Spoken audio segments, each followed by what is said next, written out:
Plea bargain की term आपने use की है, ये वो बैक चैनल वाली होगी या प्रॉपर थ्रू नैब? नहीं, प्रॉपर जो लोग हैं जो मुख्तलिफ केसेस में ओमनी इन्वॉल्व हैं, केसेस में या दीगर जो लोग अंदर आए हुए जी हैं तो जी वो जी, पैसे दे देंगे।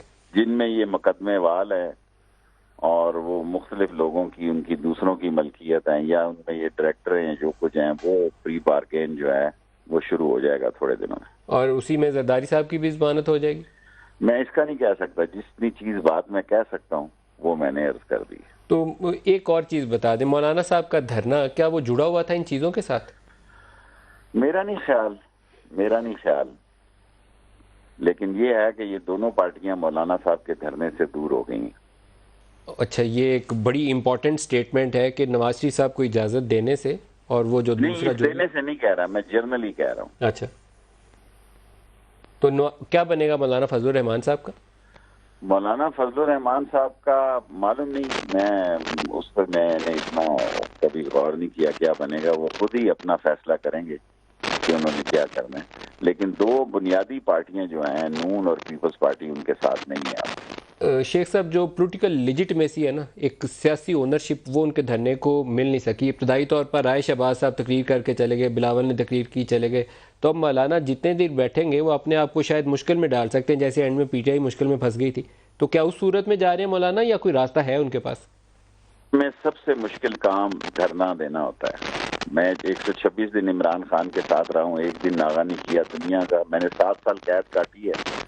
7 साल कैद काटना आसान है 126 दिन का धरना गुजारने से। वैसे ही हम कहते रहते हैं कि जनाब हम बड़े बहादुर हैं, ये है वो है। इकोनॉमिकली भी बड़ा एक्सपेंसिव होता है धरना, और ये बहुत महंगा आइटम है सियासत का। और मौलाना फजलुर रहमान साहब ने जिस वक्त ये इब्तदा की थी, उनको बेहतर पता होगा, लेकिन उनकी सीटें हैं 13 की भी 11 उनकी लगाएं, 2 उनके मेरे ख्याल इत्तेहादियों की हैं। अगर वो दुगनी भी कर लें, 26 तिगनी भी कर लें, 33 कर लें जी, तो वो हुकूमत तो नहीं फॉर्म कर सकते। हुकूमत फॉर्म करने में जिन पार्टियों का रोल है वो अलग हो चुका। आप क्या मशवरा देंगे मौलाना साहब को? क्या अब काफ़ी हो गया, चले जाए? जितना आपने मैसेज देना था, मैसेज आपका पहुंच गया। लोगों को ज्यादा इम्तहान में मत डालें आप।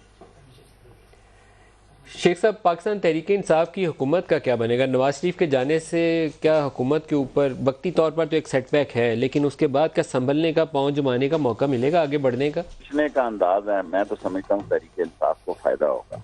ये मेरी राय है जाती, इसमें मैं तहरीक इंसाफ वाले मेरे हामी नहीं है।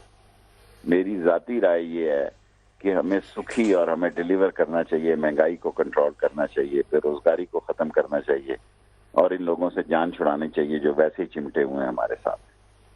अगर ये दोनों आपके सर से हट जाएं, जरदारी साहब भी और नवाज शरीफ साहब भी, तो आप सोचते हैं कि आप सुखी हो जाएंगे? जो आप अभी लफ्ज़ इस्तेमाल किए, तो सुखी मेरा होकर ख्याल है, गवर्नेंस के मामला पर तवज्जो दी जा सकती है। हम सुखी हो जाएंगे और हमें अपनी गवर्नेंस पे जोर देना चाहिए, और महंगाई के खिलाफ कदम उठाने चाहिए, और बेरोजगारी के खिलाफ कदम उठाने चाहिए। जो इश्यूज आपने गिनवाए हैं वो सही गिनवाए हैं। महंगाई, सब्जी टमाटर की कीमतें पूछे तो आसमानों को छू रही हैं। बेरोज़गारी, मेरा ख्याल है कि आप और इमरान खान इसके ऊपर एक बाकायदा ब्रेन स्टॉर्मिंग करें और इन इश्यूज़ को अटैक करें। सही